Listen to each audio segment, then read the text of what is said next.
to distant to the frame Athans. Diminishes again your fight to Jate.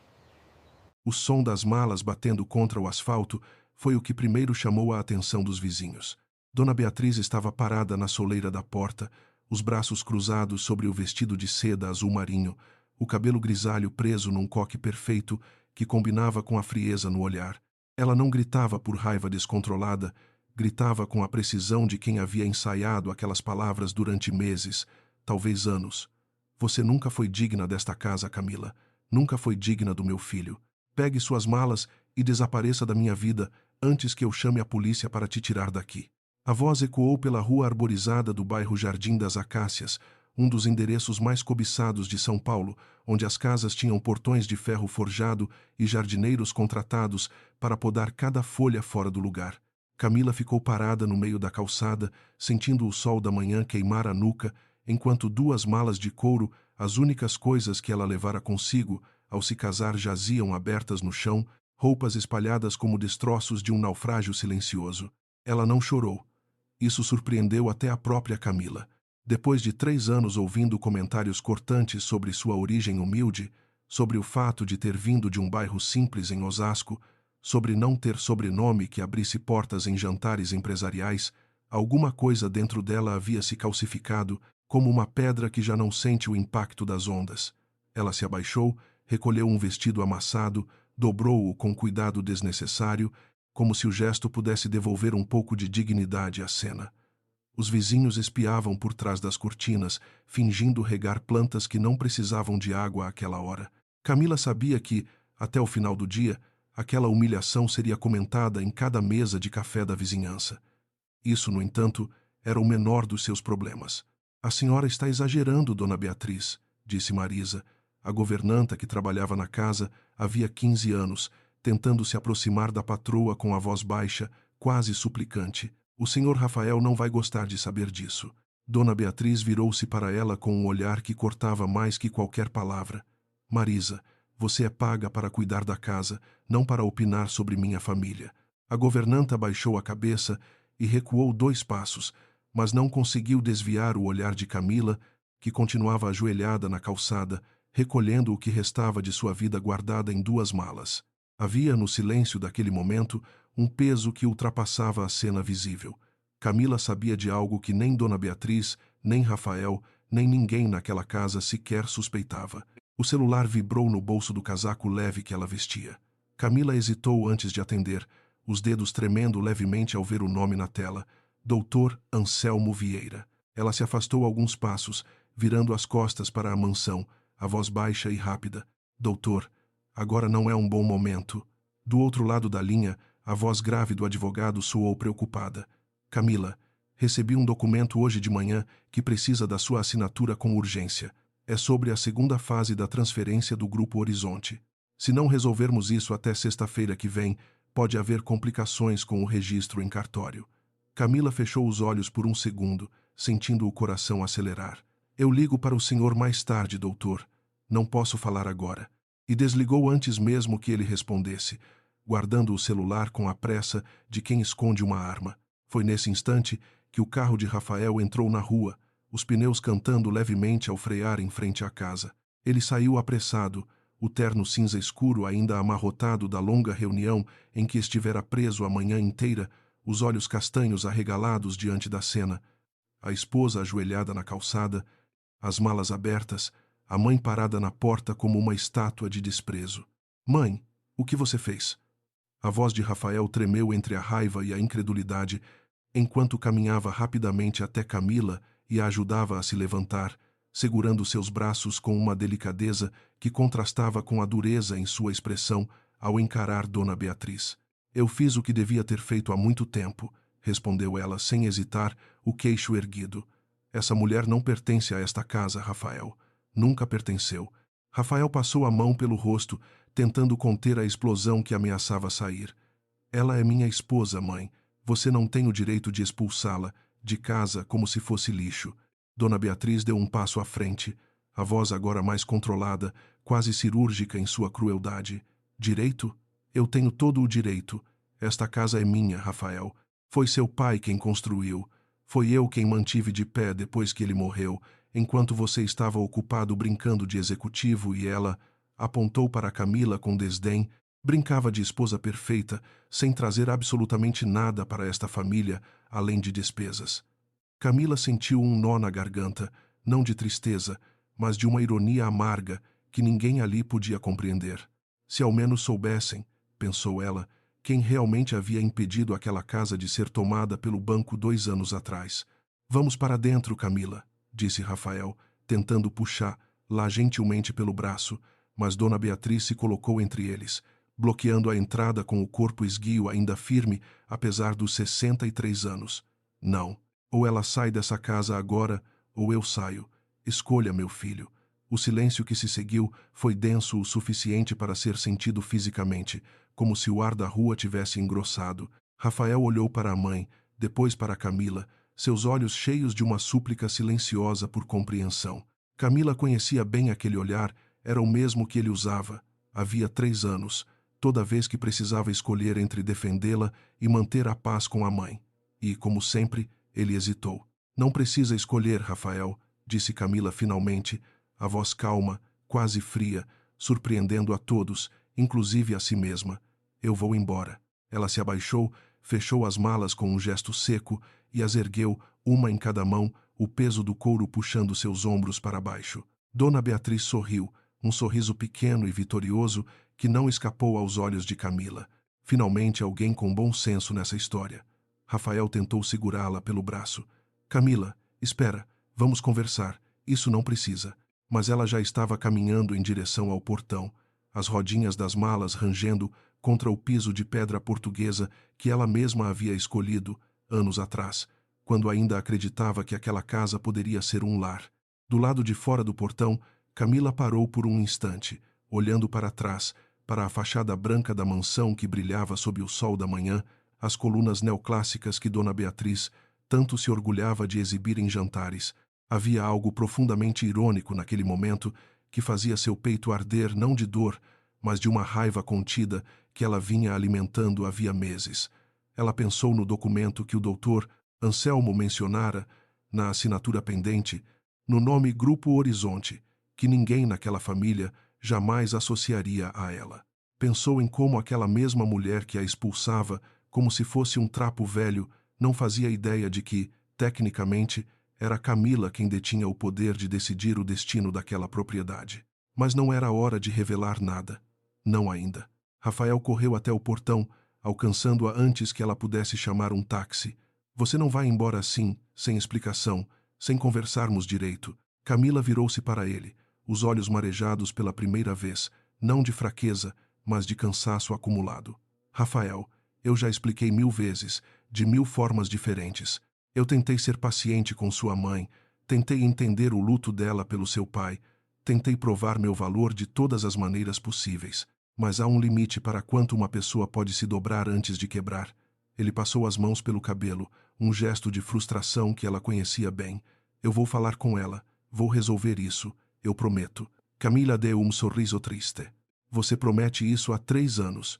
E com essas palavras, ela ergueu o braço para chamar um táxi que passava, deixando Rafael parado na calçada, sem palavras, enquanto observava a esposa se afastar, levando consigo muito mais do que 2 malas de roupas.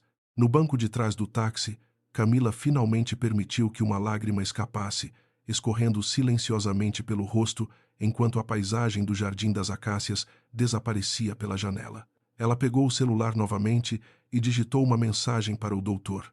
Anselmo, preciso falar com o senhor hoje ainda. As coisas mudaram. A resposta veio quase instantânea. Estou à disposição. Isso tem relação com os eventos desta manhã? Já soube, através do escritório de contabilidade, que Dona Beatriz tentou negociar uma venda parcial dos jardins da propriedade na semana passada, sem saber que precisaria da aprovação do novo titular do imóvel. Camila sentiu um arrepio percorrer sua espinha. Então era isso. Não era apenas orgulho ferido, não era apenas desprezo gratuito.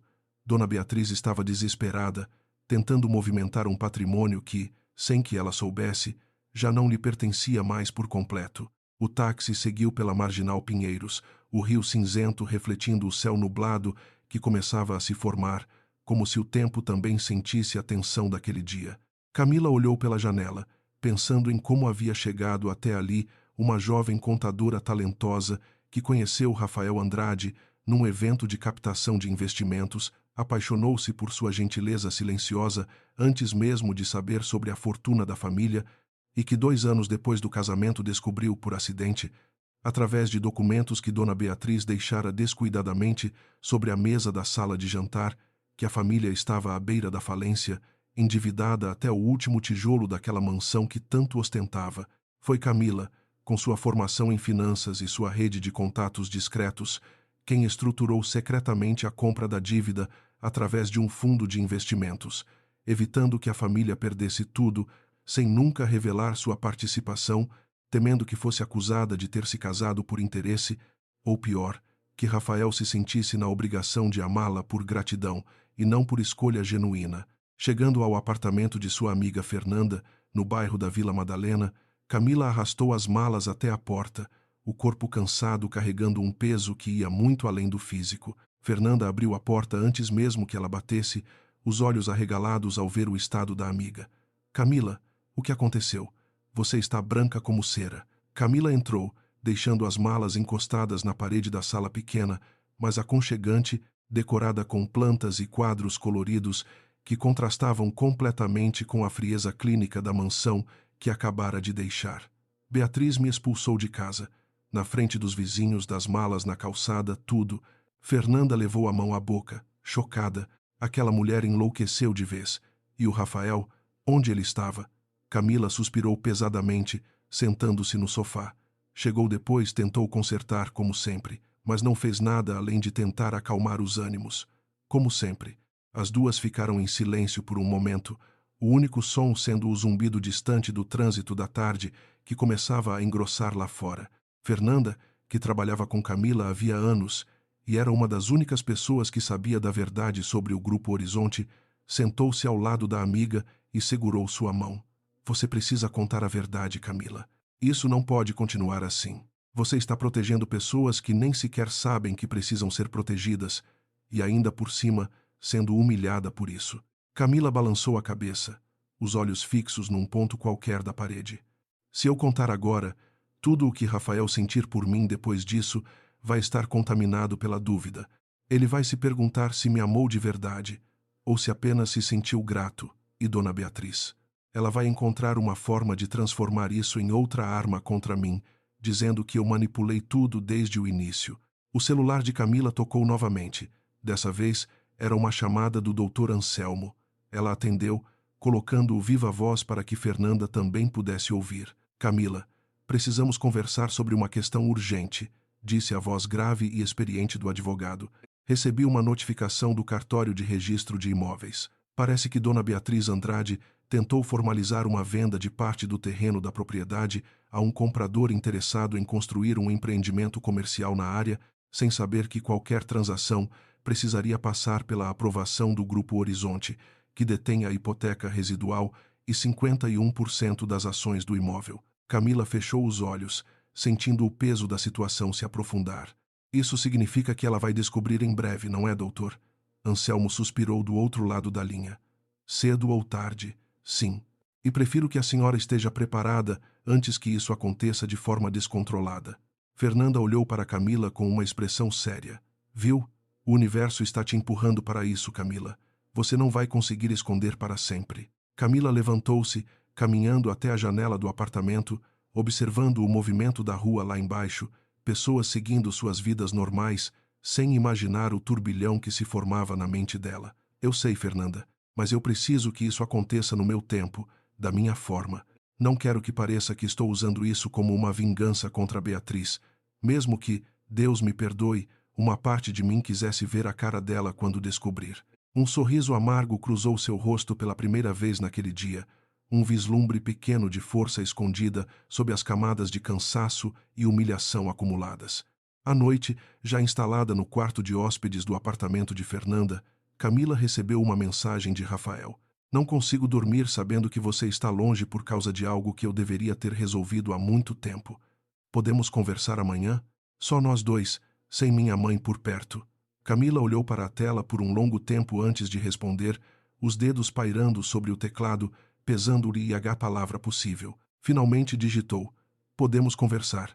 Mas dessa vez, Rafael, eu preciso que você realmente me escute e não apenas tente apagar o incêndio como sempre faz.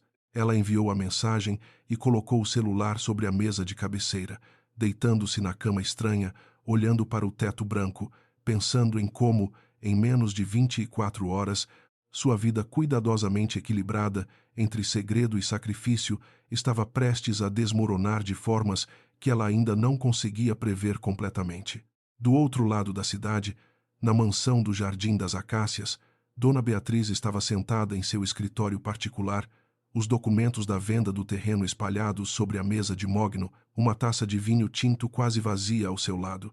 Ela releu pela terceira vez a notificação que havia recebido do cartório, os olhos estreitando-se de confusão e uma ponta crescente de pânico ao se deparar com o nome Grupo Horizonte impresso nos documentos legais como retentor de direitos sobre a propriedade.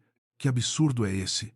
Murmurou para si mesma, pegando o telefone para ligar para seu próprio advogado, um homem que ela conhecia havia décadas e que sempre resolvera tudo com discrição. Ricardo, preciso que você descubra imediatamente quem está por trás dessa empresa chamada Grupo Horizonte. Alguém está mexendo nos papéis da minha casa e eu quero saber quem tem essa ousadia.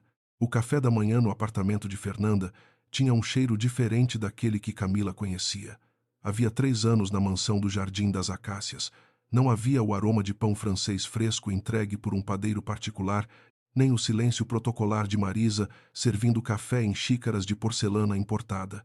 Havia apenas o barulho da cafeteira elétrica, o rádio tocando baixinho uma rádio de sucessos antigos, e Fernanda cantarolando desafinadamente enquanto fritava ovos. Camila sentou-se à mesa pequena da cozinha, ainda de pijama emprestado, sentindo pela primeira vez em muito tempo uma estranha sensação de leveza, misturada à ansiedade que a mantivera acordada até tarde. Ela verificou o celular e encontrou 3 mensagens novas de Rafael, todas enviadas entre 1 e 3 da madrugada, cada uma mais desesperada que a anterior, implorando para que conversassem, prometendo que dessa vez seria diferente.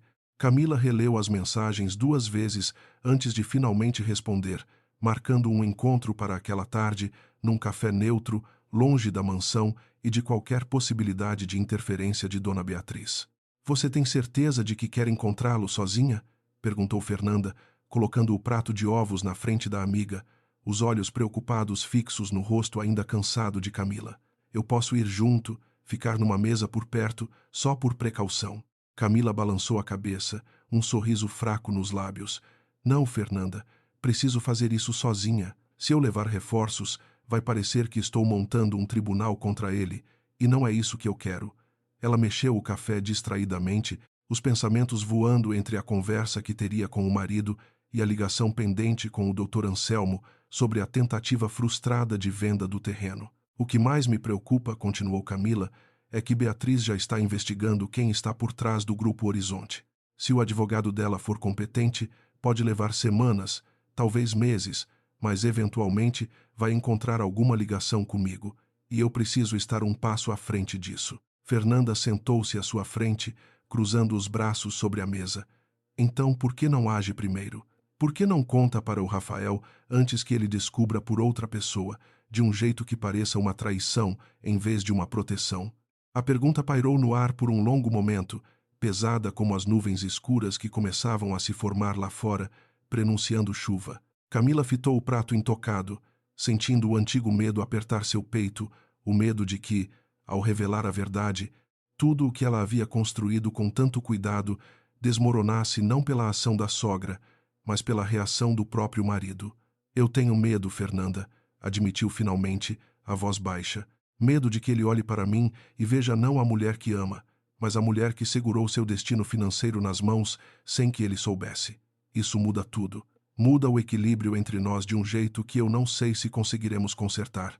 O café combinado ficava numa rua tranquila da Vila Madalena, um lugar pequeno com mesas de madeira e plantas pendendo do teto, longe do glamour ostensivo dos lugares que Dona Beatriz costumava frequentar.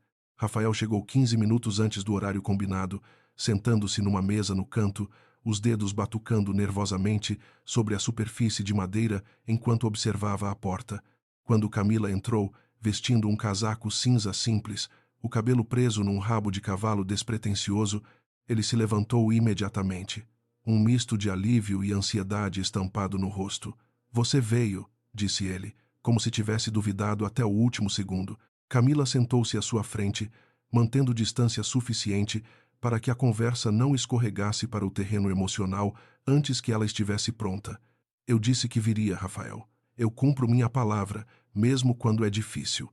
Um garçom se aproximou, e eles pediram cafés que nenhum dos dois pretendia realmente beber. Rafael passou as mãos pelo rosto, um gesto que Camila conhecia bem, sinal de que ele estava organizando pensamentos difíceis de verbalizar. Eu passei a noite toda pensando em como cheguei a esse ponto, começou ele, a voz rouca de quem dormira pouco. Como permiti que minha mãe te tratasse assim por tanto tempo, como fiquei sempre no meio, tentando equilibrar dois mundos que nunca deveriam ter estado em guerra. Camila observou-o em silêncio, deixando que ele continuasse, percebendo que talvez, pela primeira vez em anos, Rafael estivesse realmente enxergando o padrão destrutivo em que os três estavam presos. Minha mãe perdeu meu pai há 5 anos, e desde então ela se agarrou àquela casa como se fosse a última coisa que a conecta a ele. Eu sempre tentei entender isso, desculpar isso, mas ontem, vendo você ajoelhada naquela calçada, eu percebi que estava sacrificando meu casamento no altar da culpa que sinto por ela. Eu entendo o luto dela, Rafael, disse Camila, escolhendo as palavras com cuidado. Eu sempre entendi, mas luto não dá a ninguém o direito de destruir a dignidade de outra pessoa, repetidamente, por anos, sem consequência alguma. Ela fez uma pausa, olhando pela janela para a rua movimentada, reunindo coragem para o próximo passo da conversa.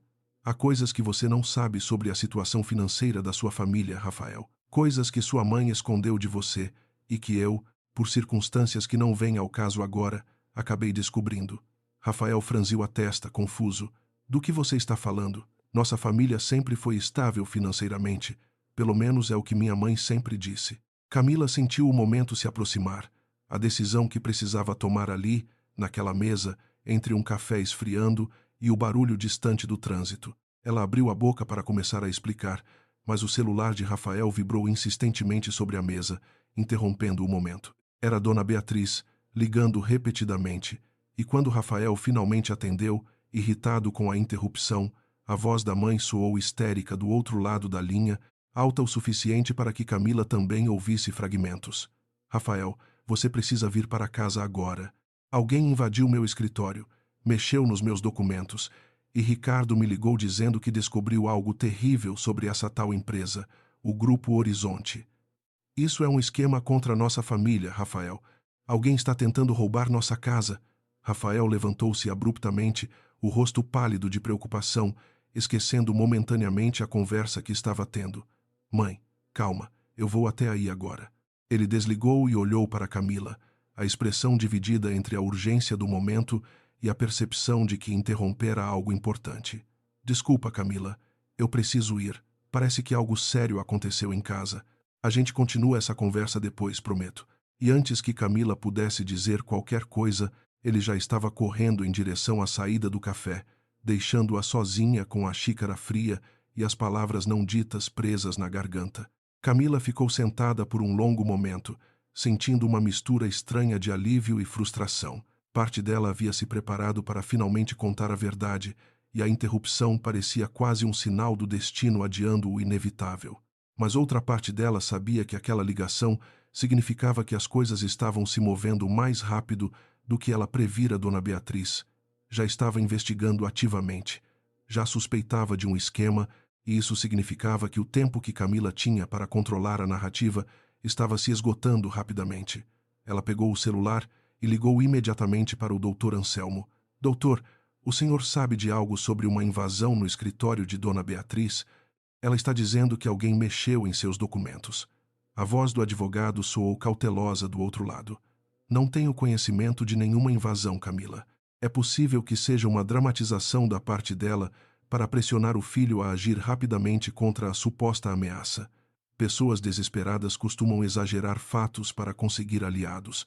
Enquanto isso, na mansão do Jardim das Acácias, A cena era de fato dramática, mas não exatamente como Dona Beatriz havia descrito ao telefone. Ricardo, o advogado da família havia décadas, estava sentado na sala de estar, uma pasta de documentos aberta sobre a mesa de centro, o rosto sério enquanto explicava suas descobertas para uma Beatriz cada vez mais pálida.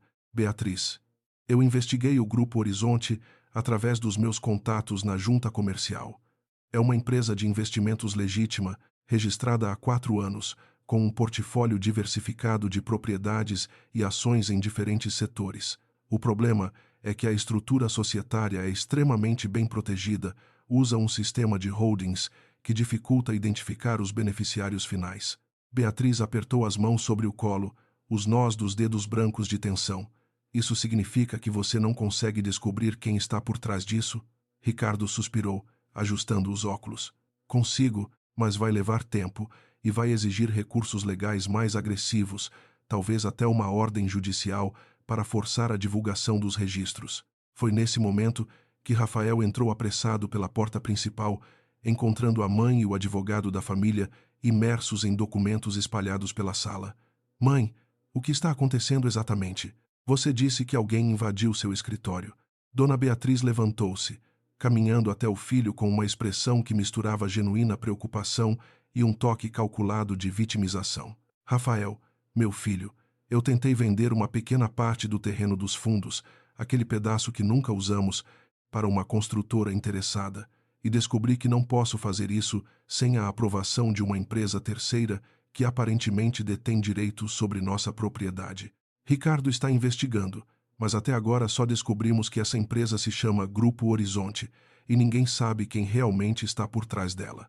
Rafael sentiu um frio percorrer sua espinha, uma conexão vaga começando a se formar em sua mente, embora ainda distante demais para tomar forma concreta. Como isso é possível, mãe? Como uma empresa pode ter direitos sobre nossa casa sem que ninguém de nós tenha assinado nada? Ricardo interveio, tentando explicar da forma mais clara possível. Rafael, pelos registros que encontrei, parece que há aproximadamente 2 anos, uma dívida hipotecária significativa que pesava sobre esta propriedade foi quitada através de uma negociação com um fundo de investimentos, e em troca, esse fundo, o Grupo Horizonte adquiriu uma participação substancial nos direitos sobre o imóvel, 51%, para ser exato. O silêncio que se seguiu foi absoluto. Rafael olhou para a mãe, confuso e alarmado. Mãe, nós tínhamos uma dívida hipotecária sobre a casa. Desde quando? Por que eu nunca soube disso? Dona Beatriz desviou o olhar. Pela primeira vez desde que Rafael havia chegado, uma fissura visível em sua fachada de controle absoluto. Foi uma fase difícil, Rafael. Depois que seu pai morreu, a empresa passou por dificuldades, e seu irmão Eduardo, ele tinha dívidas de jogo que eu tive que cobrir usando a casa como garantia. Eu não quis te preocupar. Você estava construindo sua carreira. Eu pensei que conseguiria resolver sozinha. A revelação atingiu Rafael como um soco no estômago. Ele sempre soubera que seu irmão mais novo, Eduardo, tinha problemas com jogos de azar, mas nunca imaginara a extensão do dano que isso havia causado à estabilidade financeira da família, nem que sua mãe carregara aquele peso sozinha, escondendo tudo dele durante anos. E essa dívida foi quitada por essa empresa misteriosa? Alguém pagou nossa dívida e agora possui parte da nossa casa? Ricardo assentiu gravemente. Exatamente.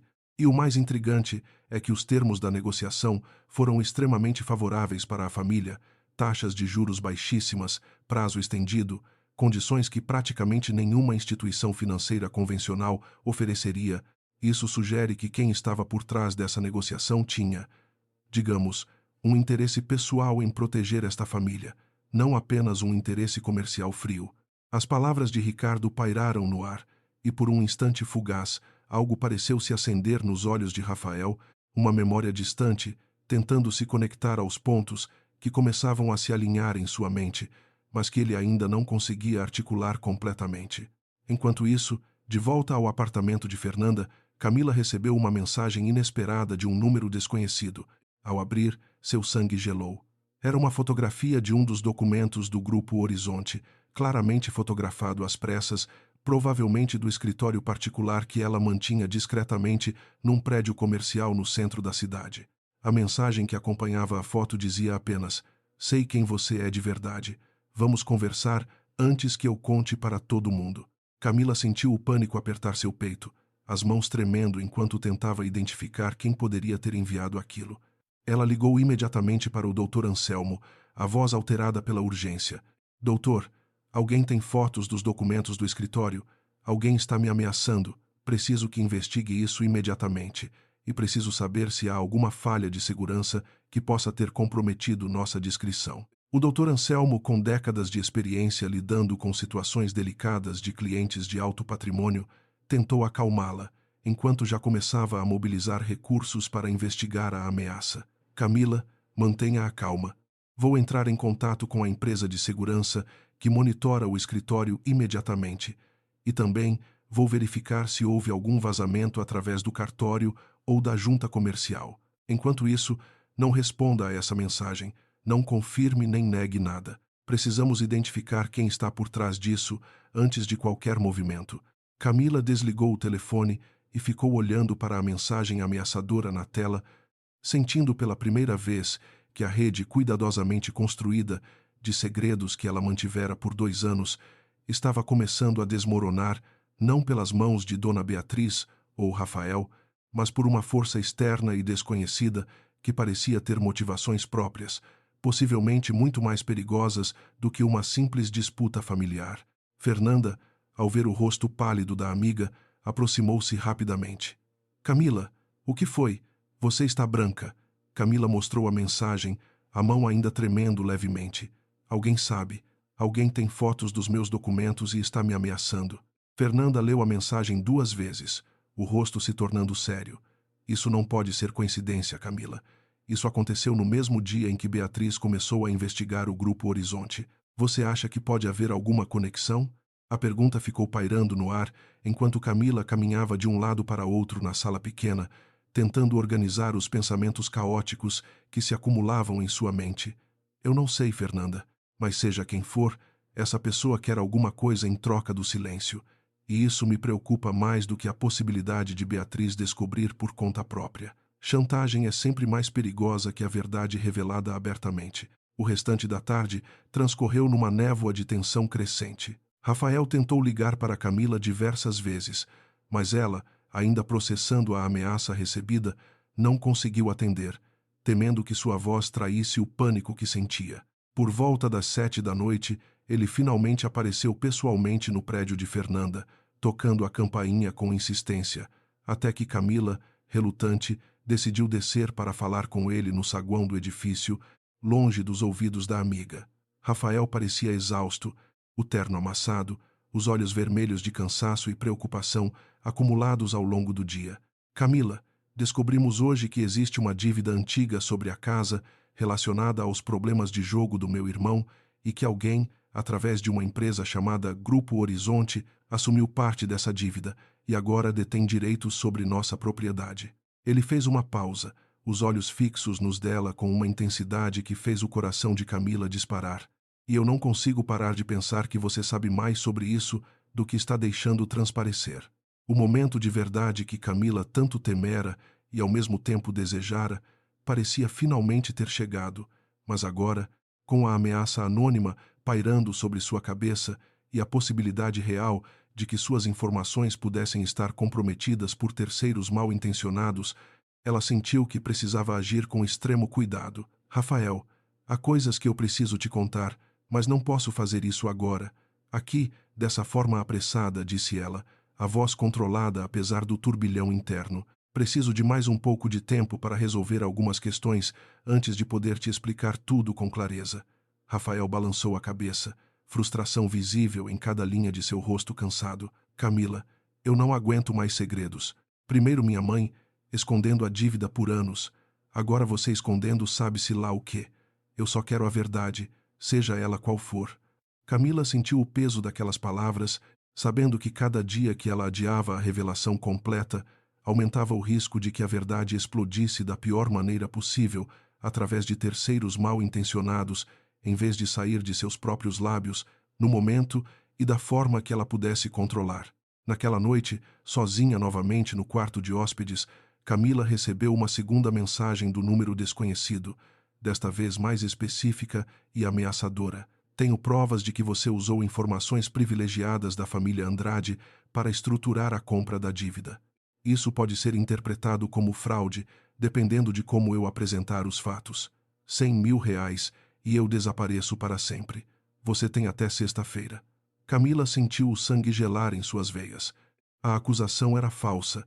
Ela nunca usara informações privilegiadas, havia descoberto a situação financeira da família por acidente e agira por vontade própria, sem qualquer vantagem ilícita, mas sabia que, apresentada da forma errada, para as pessoas erradas, a alegação poderia ser suficientemente destrutiva para manchar sua reputação e complicar ainda mais sua já frágil posição dentro da família Andrade. Ela ligou imediatamente para o Dr. Anselmo, e dessa vez sua voz não tremia de medo, mas vibrava com uma determinação fria e calculada.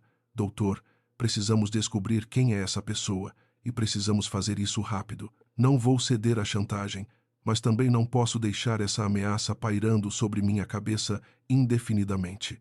O prédio comercial no centro da cidade, onde Camila mantinha seu escritório discreto, ficava a poucos quarteirões da Avenida Paulista, um andar alugado sob o nome de sua consultoria financeira, CD Consultoria Patrimonial, que servia como fachada legítima para suas atividades relacionadas ao Grupo Horizonte.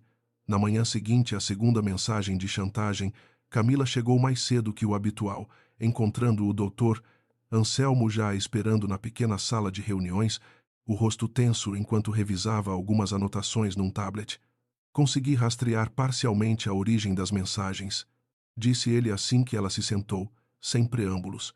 O número utiliza um aplicativo de mensagens com criptografia que dificulta o rastreamento direto, mas identificamos que o IP de origem das duas mensagens está localizado numa região próxima ao bairro onde fica a mansão da família Andrade. Camila sentiu um arrepio percorrer sua espinha. Você está dizendo que pode ser alguém de dentro da própria casa? Anselmo assentiu gravemente. É uma possibilidade forte. E há outro detalhe. A fotografia enviada mostra um ângulo específico do documento que sugere que a pessoa teve acesso físico direto ao escritório, não apenas uma cópia digital vazada. A revelação abriu um novo leque de suspeitas na mente de Camila. Quem, dentro do círculo próximo de Rafael, teria motivos e oportunidade para invadir seu escritório particular? Ela pensou imediatamente em Eduardo, o cunhado problemático cujas dívidas de jogo haviam originado toda aquela situação. Seria possível que ele, desesperado por dinheiro novamente, tivesse descoberto a verdade e decidido lucrar com o silêncio? Ou seria Ricardo, o advogado da família, que em sua investigação sobre o Grupo Horizonte poderia ter ido além do que revelara a dona Beatriz, escolhendo extorquir Camila diretamente em vez de reportar suas descobertas? Havia ainda uma terceira possibilidade, mais perturbadora.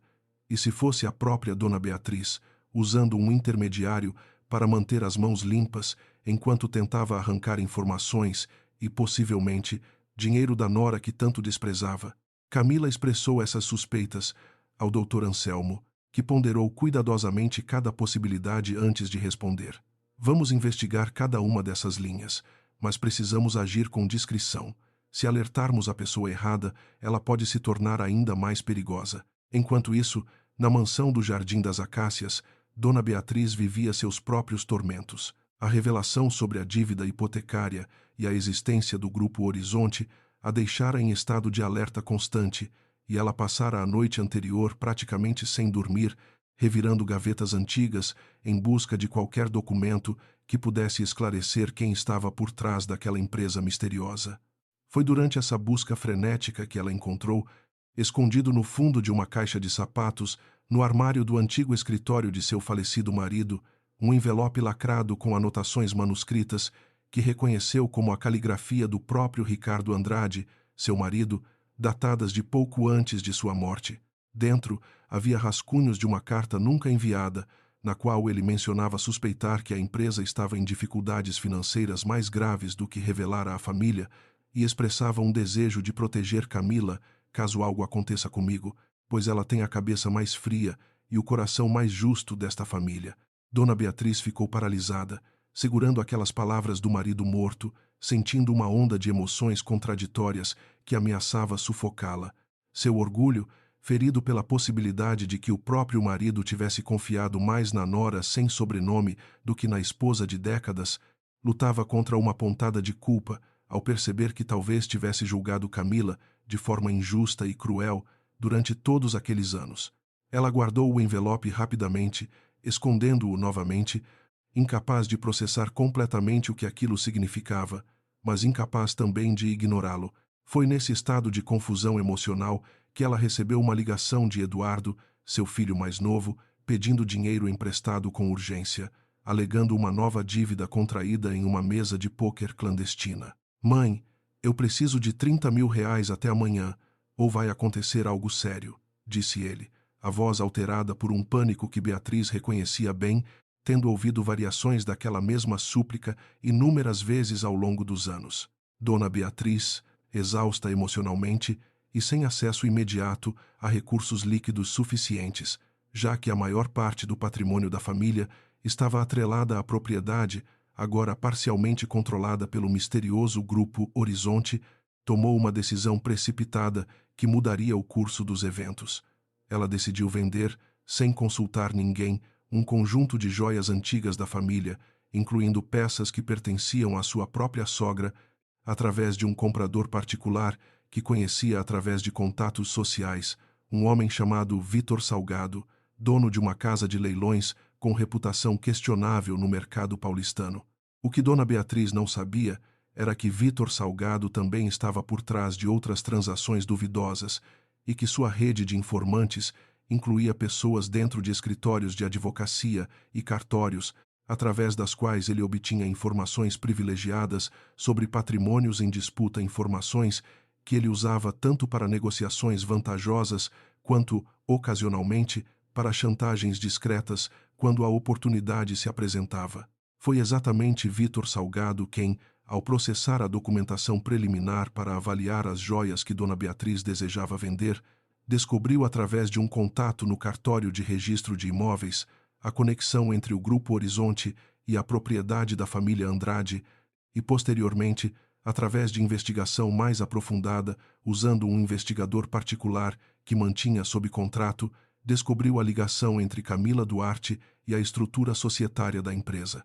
Foi ele quem enviara as mensagens ameaçadoras, vendo na situação uma oportunidade lucrativa de extorsão, aproveitando-se do caos familiar que já existia entre a nora rejeitada e a sogra desesperada. Esse detalhe permaneceria oculto por mais algum tempo, mas suas ações já estavam colocando em movimento uma cadeia de eventos que aproximaria perigosamente a polícia da verdade que Camila tanto se esforçara para proteger. Naquela tarde, Rafael, incapaz de suportar mais a incerteza, decidiu investigar por conta própria, começando por revisitar antigos documentos financeiros da empresa da família, tentando reconstruir a linha do tempo dos eventos que levaram à hipoteca secreta e à posterior intervenção do Grupo Horizonte. Foi durante essa investigação que ele encontrou, nos arquivos digitais compartilhados da empresa, um e-mail antigo entre seu pai e um consultor financeiro externo, datado de aproximadamente 2 anos e meio atrás,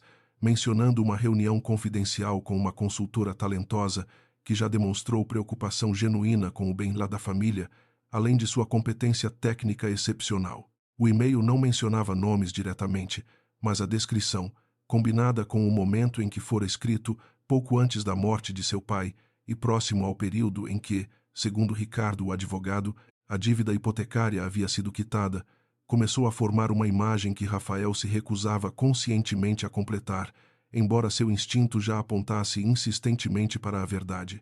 Confuso e emocionalmente exausto, Rafael decidiu procurar Camila novamente, dessa vez determinado a obter respostas completas, independentemente de quão desconfortáveis pudessem ser.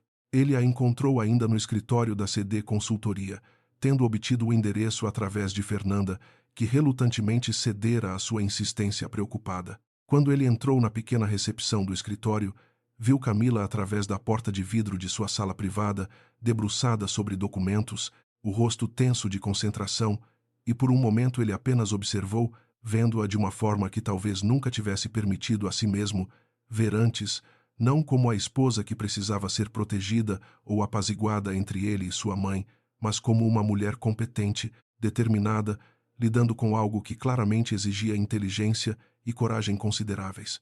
Camila, chamou ele suavemente, e ela ergueu os olhos, surpresa e visivelmente alarmada ao vê-lo ali, num lugar que ela havia mantido cuidadosamente separado de sua vida conjugal. Rafael, o que você está fazendo aqui?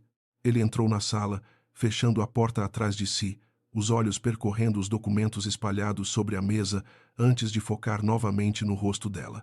Eu encontrei um e-mail do meu pai, de 2 anos e meio atrás, mencionando uma consultora que ele havia contratado, alguém em quem confiava profundamente. Ele fez uma pausa, a voz tremendo ligeiramente. Era você, não era, Camila?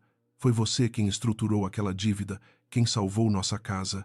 Camila sentiu o momento inevitável, finalmente alcançá-la, sem mais possibilidade de adiamento ou de escolher o timing perfeito.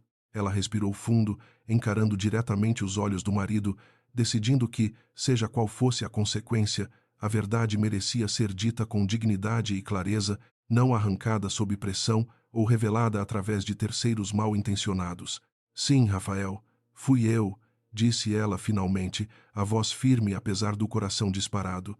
Há 2 anos e meio, eu encontrei documentos financeiros por acidente durante um jantar na casa de vocês, mostrando que a empresa da família estava prestes a perder tudo devido às dívidas de jogo do Eduardo, que sua mãe estava desesperadamente tentando esconder de todos, inclusive de você. Eu tinha os conhecimentos técnicos e os contatos necessários para estruturar uma solução, e eu fiz isso através de um fundo de investimentos que eu mesma administro, chamado Grupo Horizonte. Rafael ficou em silêncio absoluto, processando a magnitude da revelação, os olhos fixos nela, como se a estivesse vendo pela primeira vez sob uma luz completamente diferente. Você é dona de metade da nossa casa, disse ele finalmente, a voz quase inaudível, misturando incredulidade e algo que Camila não conseguia identificar completamente se era admiração ou traição sentida. 51%, para ser precisa, corrigiu Camila suavemente, tentando manter a compostura apesar do turbilhão emocional que sentia diante da expressão indecifrável do marido. Eu nunca quis que soubesse dessa forma, Rafael. Eu queria contar quando estivesse pronta, quando tivesse certeza de que você entenderia meus motivos sem duvidar do meu amor por você. Rafael passou as mãos pelo cabelo, andando de um lado para outro na sala pequena, tentando organizar os pensamentos caóticos que se acumulavam. Por que você escondeu isso de mim por tanto tempo, Camila? Você me deixou viver esses últimos 2 anos sem saber que minha esposa havia salvo minha família da ruína, enquanto minha mãe te tratava como se você fosse indigna de estar na mesma sala que ela. Sua voz aumentou de volume, não exatamente com raiva direcionada a ela, mas com uma frustração acumulada que finalmente encontrava uma válvula de escape. Você tem ideia de como isso me faz sentir? Como se eu tivesse falhado em te proteger, quando na verdade era você quem estava me protegendo o tempo todo, sozinha, sem que eu soubesse.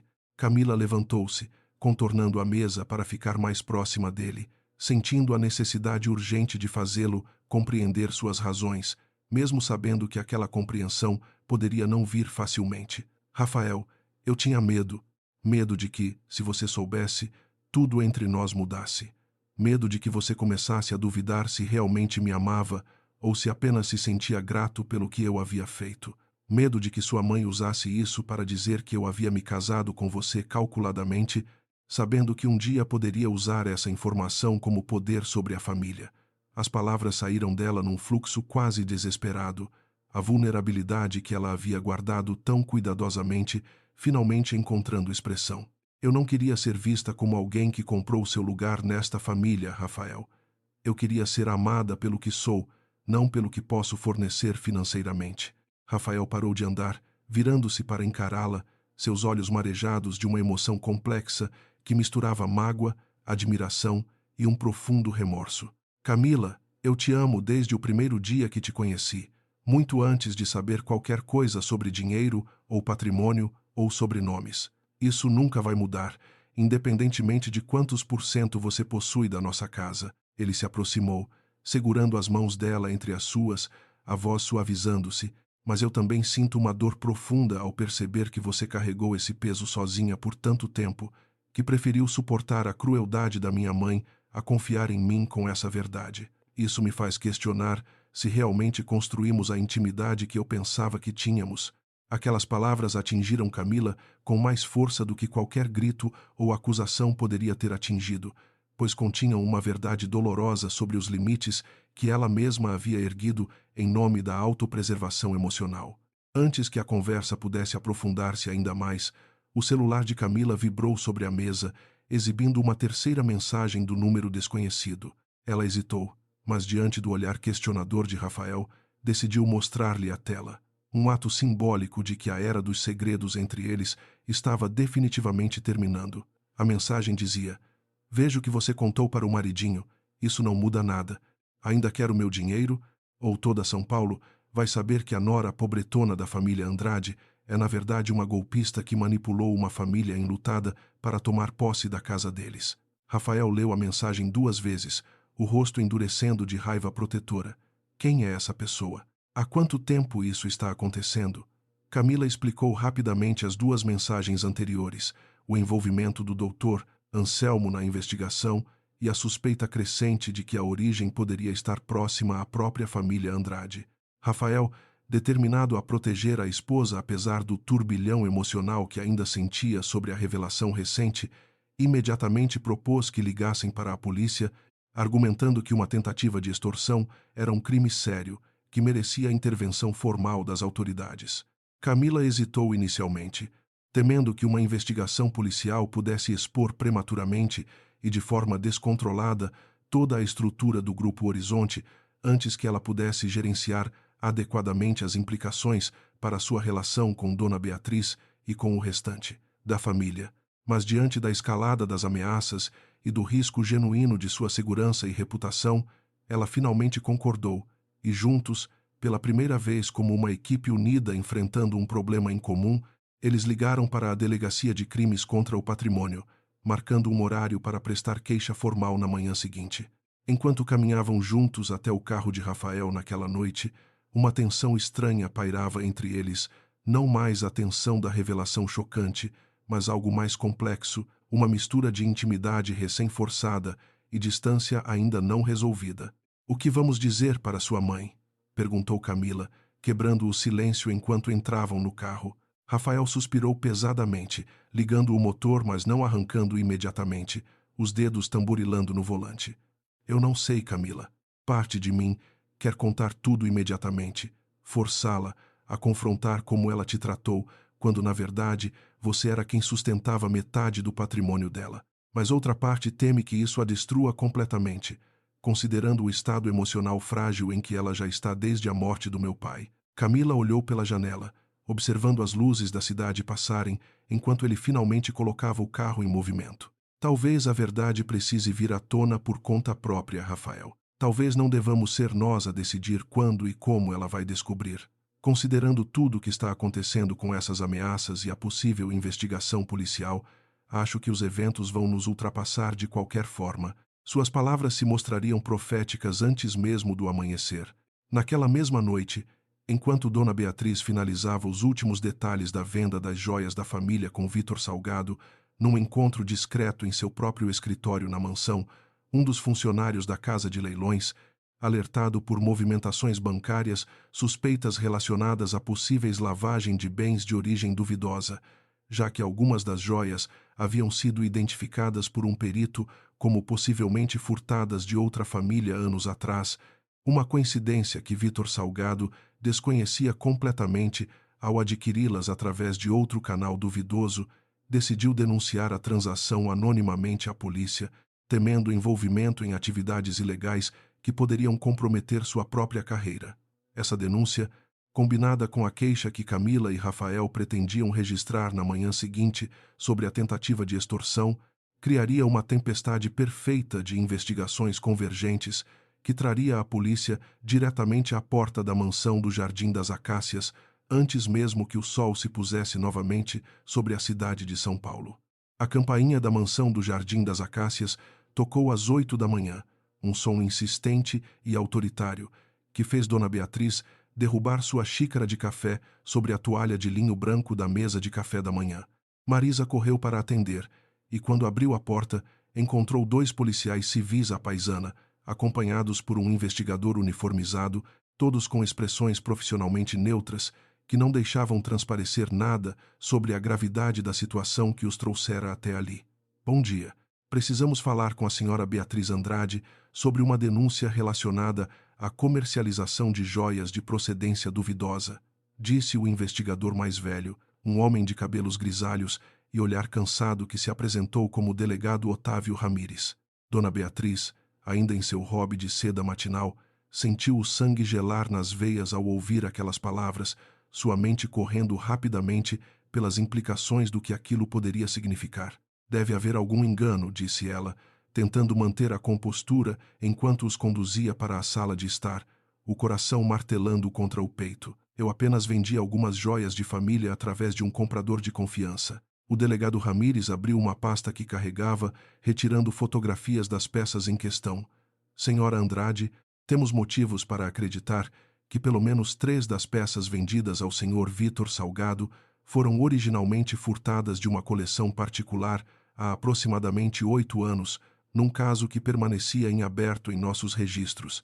O senhor Salgado, por sua vez, alega que adquiriu essas peças de terceiros sem conhecimento de sua origem ilícita, mas isso ainda precisa ser verificado através de perícia adicional. Dona Beatriz sentiu as pernas fraquejarem, sentando-se abruptamente no sofá de veludo verde escuro que decorava a sala há mais de 2 décadas. Eu não fazia ideia, delegado. Essas joias pertenciam à minha sogra, foram passadas através de gerações. Eu jamais imaginaria que houvesse algo ilegal envolvido. Foi nesse momento que Rafael, alertado por uma ligação frenética de Marisa, chegou apressadamente à mansão, encontrando a cena que se desenrolava na sala de estar com uma mistura de choque e apreensão. O que está acontecendo aqui? Perguntou ele, colocando-se protetoramente ao lado da mãe, ainda sem saber completamente a extensão da situação. O delegado Ramírez explicou brevemente a situação das joias, mas então acrescentou um detalhe que fez o coração de Rafael acelerar de uma forma completamente diferente.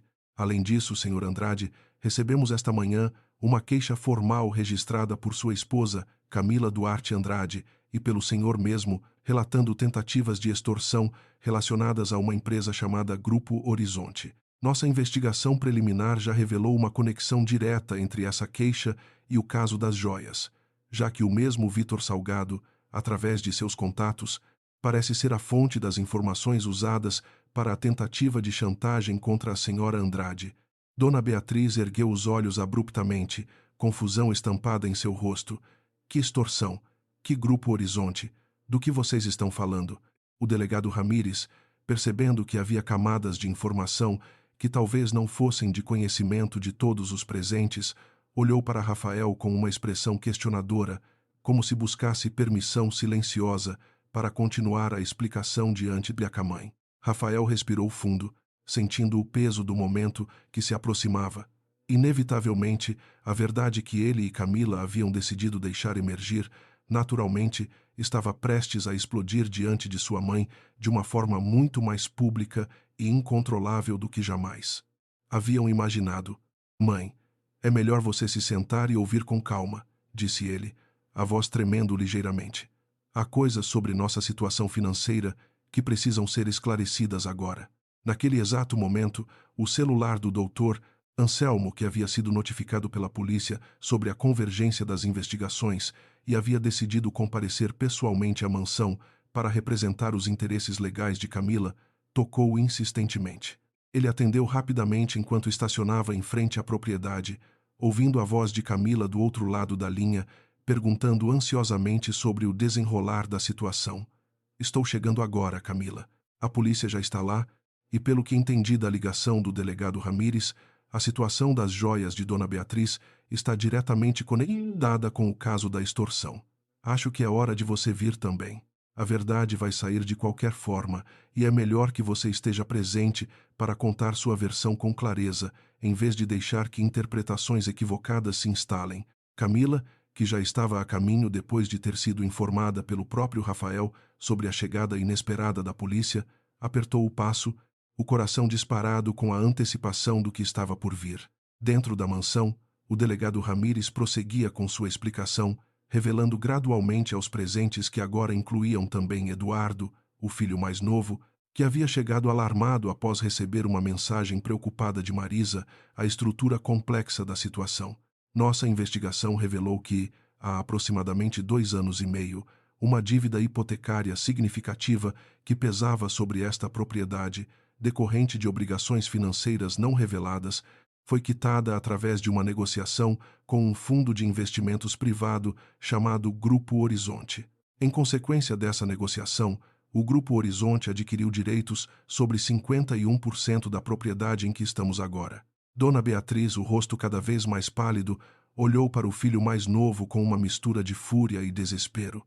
Eduardo, isso tem a ver com suas dívidas de jogo, não tem? Aquela hipoteca que eu fiz sem contar a ninguém para cobrir o que você devia? Eduardo baixou a cabeça, incapaz de encontrar palavras diante da vergonha que finalmente o alcançava publicamente após anos de segredos familiares cuidadosamente mantidos. Isso ainda não explica quem está por trás dessa empresa.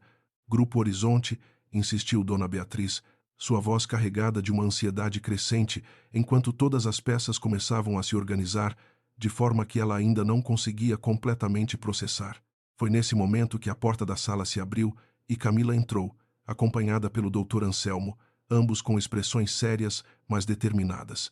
O silêncio que se instalou na sala foi absoluto, todos os olhares convergindo para Camila, enquanto ela caminhava lentamente até o centro do ambiente, sentindo o peso de 2 anos e meio de segredo, prestes a se dissolver diante de todas as pessoas que aquele segredo havia protegido, mas também, paradoxalmente, mantido à distância dela. Eu sou a diretora e principal acionista do Grupo Horizonte, disse Camila, sua voz surpreendentemente firme, apesar do turbilhão de emoções que sentia internamente. Um silêncio ainda mais profundo, se possível, tomou conta da sala. Dona Beatriz olhou para ela com uma expressão que passou rapidamente pela incredulidade, depois pelo choque, e finalmente pousou numa raiva confusa e defensiva. Isso é impossível. Você não tem recursos para algo assim. Você mal contribui financeiramente para esta família, além do salário modesto que ganha como contadora. Camila manteve o olhar firme, recusando-se a se encolher diante da familiar hostilidade da sogra. Eu tenho formação em finanças corporativas, Dona Beatriz, e passei anos construindo uma rede de investimentos discretos antes mesmo de conhecer Rafael. Quando descobri, há 2 anos e meio, através de documentos que a senhora deixou descuidadamente sobre esta mesma mesa de jantar durante um evento familiar, que a família estava prestes a perder esta casa devido às dívidas do Eduardo, eu tomei a decisão de intervir, usando meus próprios recursos e conexões para estruturar a compra dessa dívida através de meu fundo. Dona Beatriz levantou-se abruptamente, o rosto vermelho de uma mistura tóxica de humilhação e negação. Você está mentindo. Isso é algum tipo de esquema para tomar posse da minha casa, para me expulsar depois de tudo que eu construí aqui. Rafael interveio, colocando-se entre a mãe e a esposa, a voz firme, mas carregada de exaustão emocional. Mãe, chega. Camila salvou esta família da ruína financeira e fez isso sem pedir absolutamente nada em troca, sem sequer contar a mim, seu próprio marido, porque tinha medo de como isso mudaria a forma como eu a via. E durante todo esse tempo, enquanto ela carregava esse peso sozinha, protegendo o patrimônio desta família, você a tratou como se ela fosse indigna de estar sob este teto. O delegado Ramírez, observando a cena com o profissionalismo de quem já testemunhara inúmeros dramas familiares se desenrolarem diante de investigações policiais, interveio suavemente.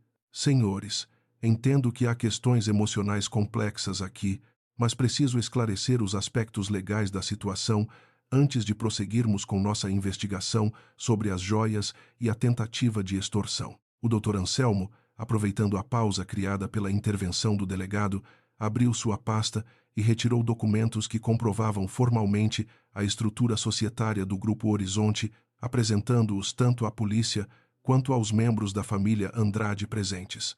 Estes documentos comprovam legalmente a participação da senhora Camila Duarte Andrade na propriedade, adquirida através de uma transação completamente legítima e devidamente registrada em cartório há 2 anos e meio. Não há nada de fraudulento ou ilícito nesta transação, apesar do que a mensagem de extorsão possa ter sugerido. O delegado Ramírez examinou os documentos rapidamente, assentindo em confirmação. Isso confere com os registros que encontramos em nossa investigação preliminar. A situação da propriedade parece completamente legal. Nosso foco agora precisa se voltar para identificar definitivamente quem enviou as mensagens de extorsão para a senhora Andrade e estabelecer a conexão completa com o caso das joias furtadas. Foi nesse momento que um dos policiais que acompanhava o delegado Ramírez, que havia saído momentos antes para verificar algo no jardim da propriedade, retornou apressadamente, sussurrando algo ao ouvido do delegado. Ramírez assentiu gravemente e virou-se para o grupo reunido na sala. Recebemos confirmação de que Vítor Salgado foi localizado e está sendo trazido para depoimento.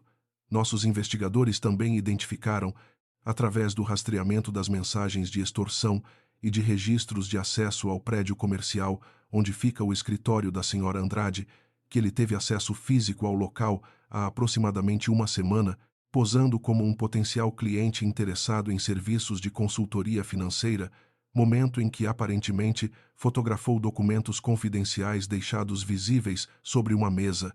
Camila sentiu um misto de alívio e indignação ao ouvir a confirmação de suas suspeitas, alívio por finalmente ter uma explicação concreta para a violação de sua privacidade e indignação pela audácia da invasão calculada.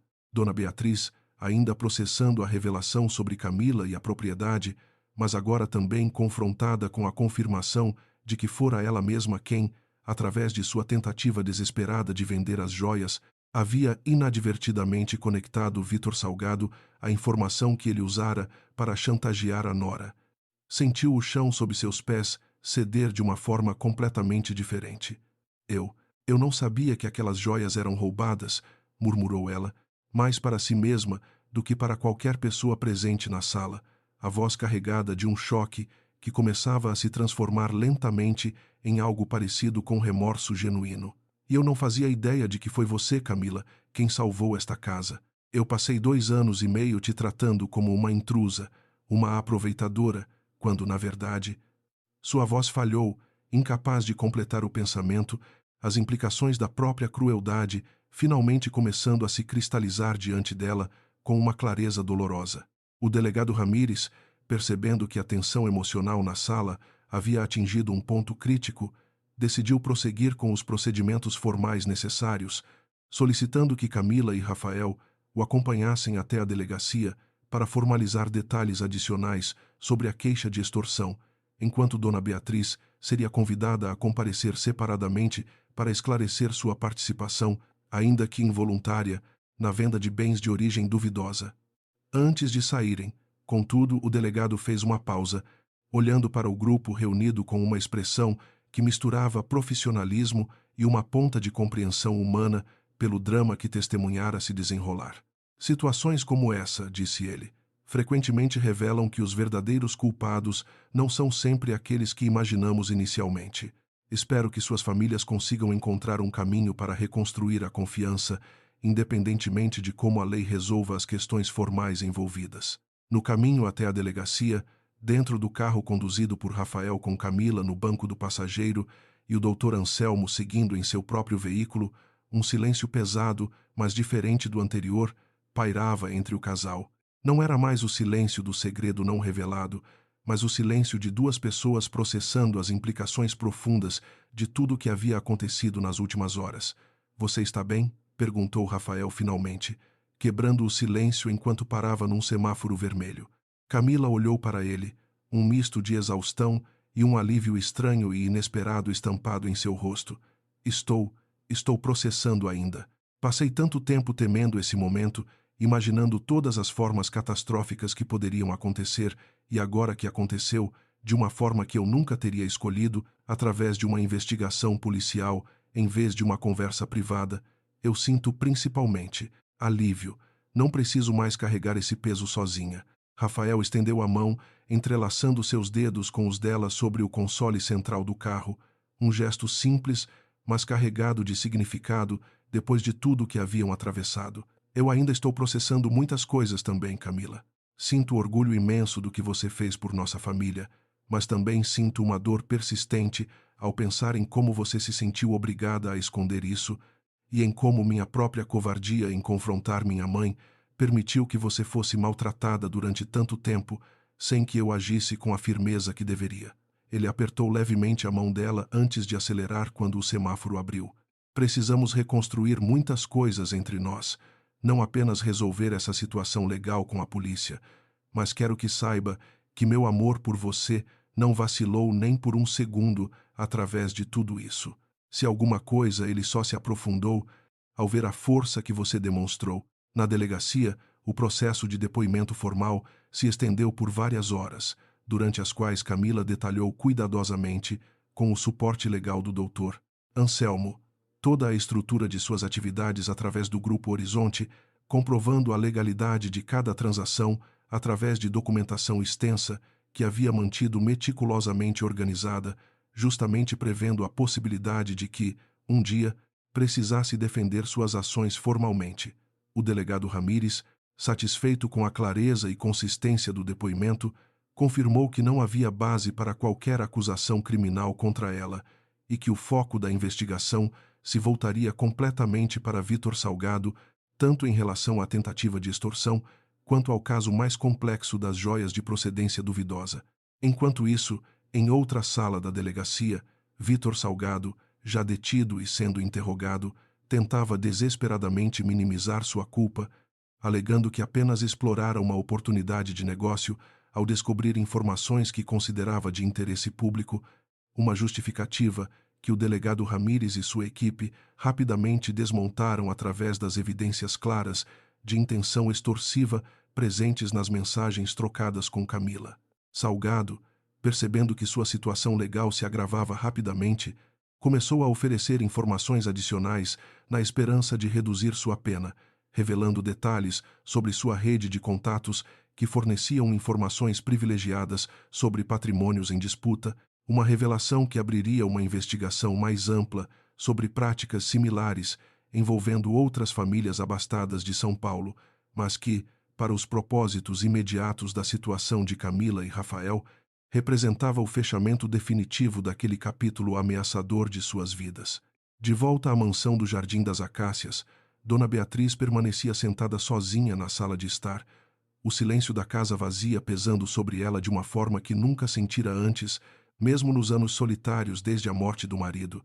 Ela pegou novamente o envelope que encontrara escondido no armário do escritório dele, relendo as palavras escritas por sua própria mão décadas atrás, palavras que agora ganhavam um novo significado à luz de tudo que havia descoberto naquele dia. Ela tem a cabeça mais fria e o coração mais justo desta família.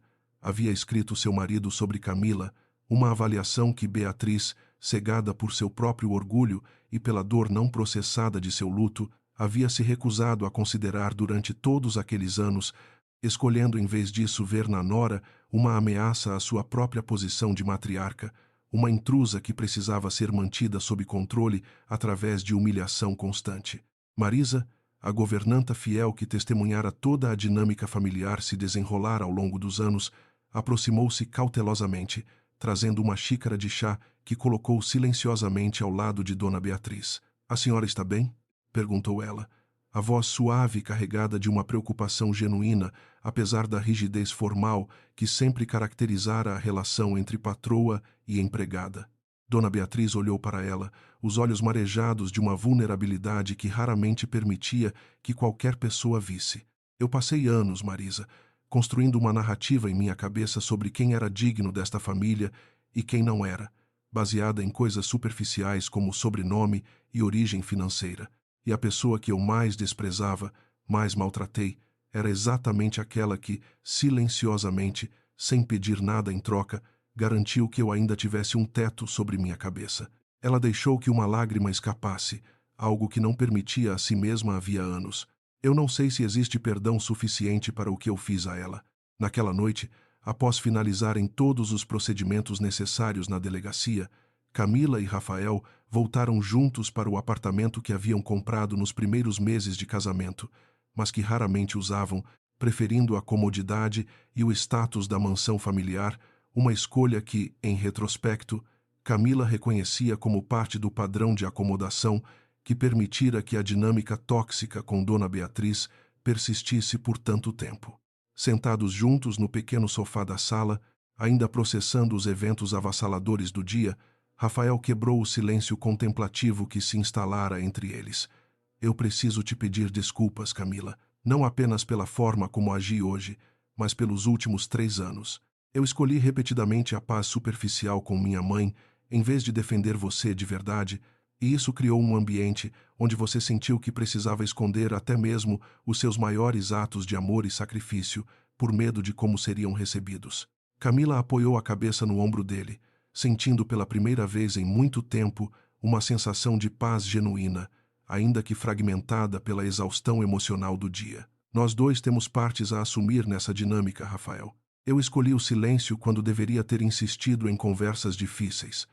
Você escolheu a acomodação quando deveria ter estabelecido limites mais firmes com sua mãe.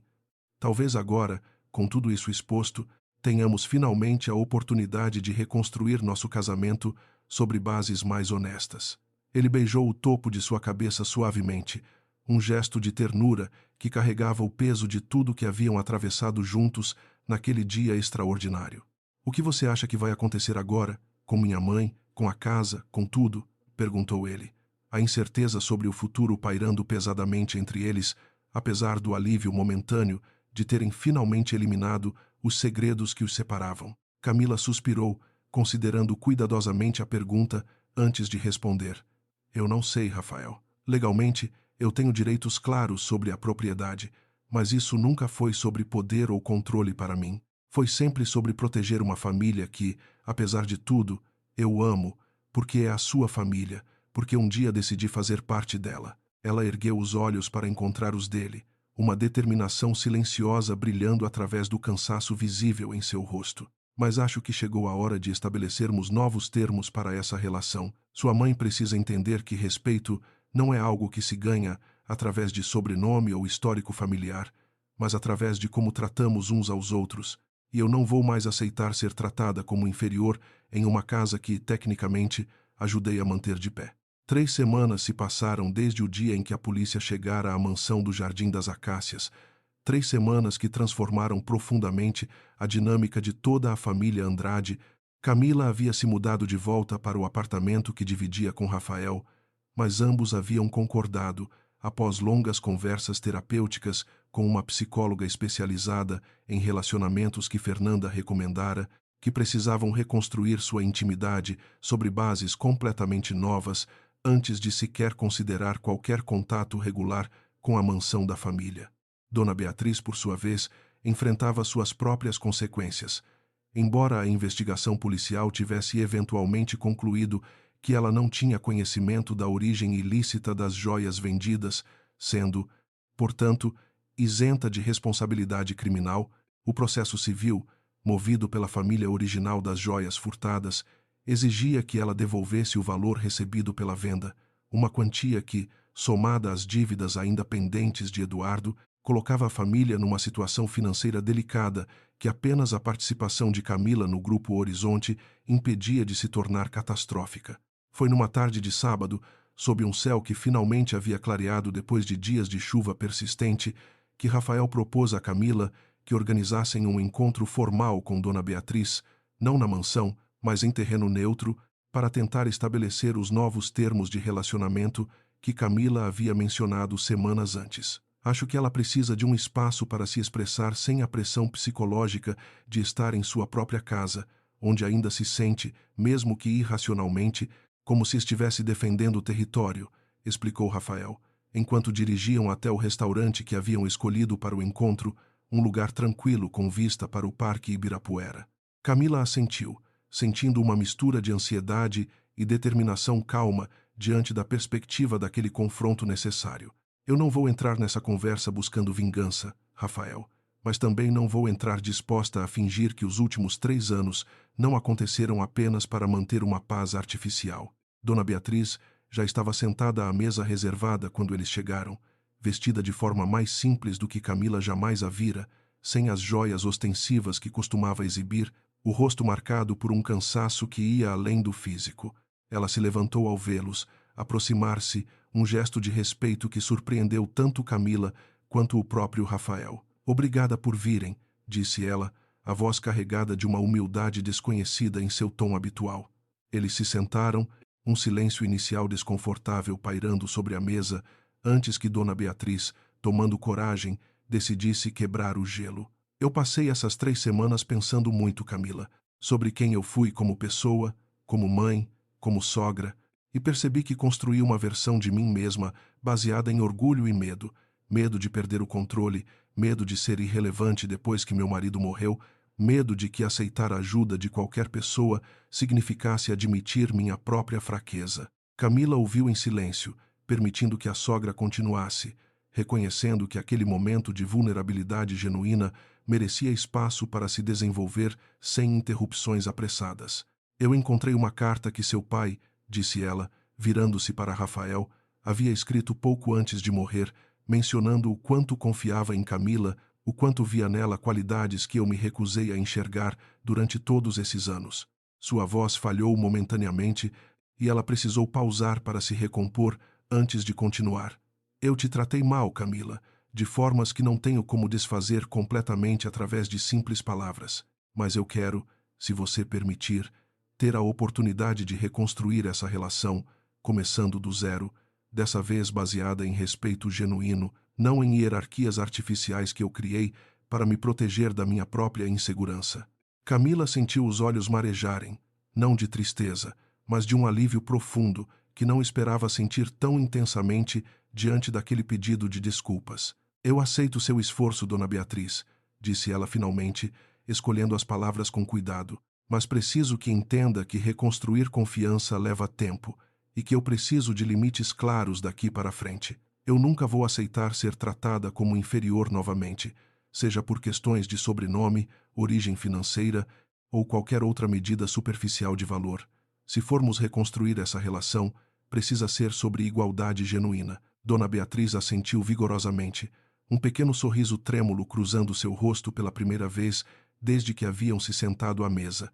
Eu concordo completamente. E quero que saiba, Camila, que embora legalmente a casa agora reflita a parceria entre nós, eu gostaria que você a visse não como um território que precisa reivindicar, mas como um lar que, se você permitir, também pode ser seu, não por obrigação legal, mas por escolha genuína. A conversa continuou por mais 1 hora, abordando questões práticas sobre o futuro da propriedade, sobre como lidariam com as dívidas remanescentes de Eduardo que, informado sobre a gravidade da situação, havia finalmente concordado em buscar tratamento profissional para seu vício em jogos, um primeiro passo significativo rumo à responsabilização pessoal que a família havia evitado, confrontar diretamente por anos e sobre como reorganizariam a estrutura de propriedade do Grupo Horizonte de forma que refletisse tanto a realidade legal quanto uma parceria familiar mais transparente e colaborativa. Camila propôs que, em vez de manter sua participação oculta como vinha fazendo, ela assumisse formalmente um papel consultivo na gestão financeira da família, trazendo à luz suas habilidades e contribuições de forma aberta, permitindo que fossem reconhecidas e valorizadas em vez de escondidas por medo de julgamento. Nos meses que se seguiram, a transformação na dinâmica familiar dos Andrade foi gradual, mas visivelmente genuína. Dona Beatriz, determinada a reconstruir sua relação com a nora, passou a incluir Camila ativamente nas decisões relacionadas à propriedade e aos negócios da família, reconhecendo publicamente, em eventos sociais que antes seriam palco de sutis humilhações, a competência e o valor da nora que antes desprezava. Os vizinhos que haviam testemunhado a cena humilhante das malas jogadas na calçada meses antes agora observavam, com uma mistura de curiosidade e surpresa, Camila e Dona Beatriz caminhando juntas pelo bairro em conversas aparentemente amigáveis, uma transformação que se tornou assunto recorrente nas rodas de fofoca do Jardim das Acácias, embora dessa vez carregada de um tom de admiração relutante em vez de crítica maliciosa. Rafael, por sua vez, dedicou-se conscientemente a reconstruir a confiança com Camila, participando ativamente das sessões de terapia de casal, aprendendo a estabelecer limites mais firmes com sua mãe, sem recorrer à evasão ou ao apaziguamento automático que caracterizara seu comportamento anterior. Numa noite particularmente significativa, cerca de 2 meses após o confronto inicial na delegacia, ele organizou um jantar surpresa no mesmo restaurante onde haviam tido seu primeiro encontro anos atrás, antes mesmo de saberem sobre a fortuna ou a falta dela em suas respectivas famílias. Eu quero renovar nossos votos, disse ele, segurando as mãos de Camila sobre a mesa iluminada por velas. Não porque nosso casamento legal precise de qualquer reforço formal, mas porque quero ter a oportunidade de prometer, dessa vez com os olhos completamente abertos sobre quem você realmente é, sobre sua força, sua inteligência, sua capacidade extraordinária de amor silencioso e sacrifício, que vou honrar e proteger essa parceria com toda a dedicação que você merece. Camila sentiu lágrimas genuínas de felicidade escorrerem por seu rosto, um contraste completo com as lágrimas de dor e humilhação que havia derramado meses antes, sentada na calçada com suas malas abertas diante do desprezo da sogra.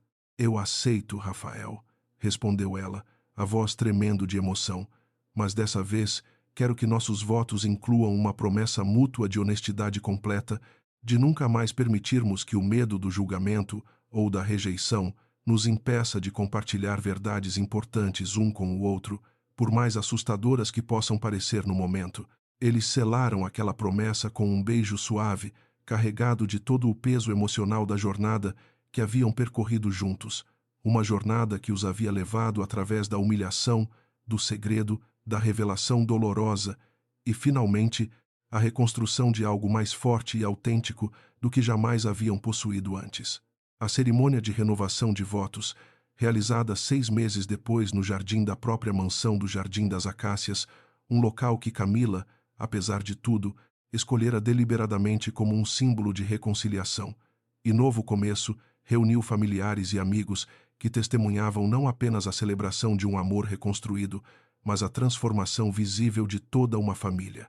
Dona Beatriz, vestida elegantemente, mas sem a ostentação característica de anos anteriores, sentou-se na primeira fileira ao lado de Eduardo, agora 6 meses sóbrio de jogos de azar e trabalhando ativamente num programa de recuperação, ambos observando com genuína emoção enquanto Rafael e Camila trocavam novos votos sob um arco de flores brancas que a própria Beatriz havia ajudado a escolher, um gesto simbólico de sua participação ativa e bem-vinda na vida do casal. Fernanda, sentada entre os convidados, sorria enquanto observava a cena, lembrando-se da noite em que Camila chegara ao seu apartamento com 2 malas e o coração partido, incerta sobre o que o futuro reservava. Quem diria, sussurrou ela para o namorado ao seu lado, que aquela mulher que a sogra jogou na rua acabaria se tornando a pessoa que salvou toda a família e, ainda por cima, conquistaria o respeito genuíno de quem antes a desprezava. O doutor, Anselmo, também presente como convidado de honra, dado seu papel crucial em proteger os interesses legais de Camila durante toda a aprovação, ergueu uma taça de champanhe num brinde silencioso à resiliência e integridade que havia testemunhado ao longo daquela jornada extraordinária. Após a cerimônia, enquanto o sol começava a se pôr sobre o jardim, pintando o céu em tons de laranja e rosa que se refletiam suavemente nas janelas da mansão, Camila encontrou um momento de tranquilidade ao lado de Dona Beatriz, ambas observando Rafael conversar animadamente com Eduardo próximo à mesa de doces. Eu nunca imaginei que chegaríamos a este ponto, disse Dona Beatriz suavemente, um sorriso genuíno e sereno em seu rosto, tão diferente da expressão de desprezo calculado que Camila associava a ela durante tanto tempo. Nem eu, admitiu Camila, um sorriso similar cruzando seu próprio rosto, mas acho que às vezes as verdades mais difíceis precisam vir à tona da forma mais dolorosa possível para que possamos realmente reconstruir algo autêntico depois. Dona Beatriz assentiu, estendendo a mão para segurar a de Camila num gesto que, meses atrás, seria impensável entre as duas mulheres. Obrigada por não desistir de nós, Camila. Obrigada por, mesmo depois de tudo, ainda acreditar que esta família merecia uma segunda chance. O jardim da mansão do Jardim das Acácias testemunha silenciosa daquela tarde em que uma sogra havia jogado as malas da nora na calçada com desprezo cruel, agora testemunhava algo completamente diferente. Uma família reconstruída sobre alicerces de honestidade, respeito mútuo e amor genuíno, provando que mesmo as feridas mais profundas causadas por orgulho, medo e segredos podiam, com tempo, coragem e disposição para a vulnerabilidade, transformar-se em algo verdadeiramente curado. Camila, olhando ao redor daquele jardim, onde antes fora humilhada e agora era celebrada, sentiu pela primeira vez em anos uma sensação completa de pertencimento, não porque possuía metade daquela propriedade através de complexas estruturas societárias, mas porque finalmente havia construído, através de coragem e verdade, um lugar genuíno dentro daquela família que originalmente a rejeitara sem sequer conhecer, lá de verdade.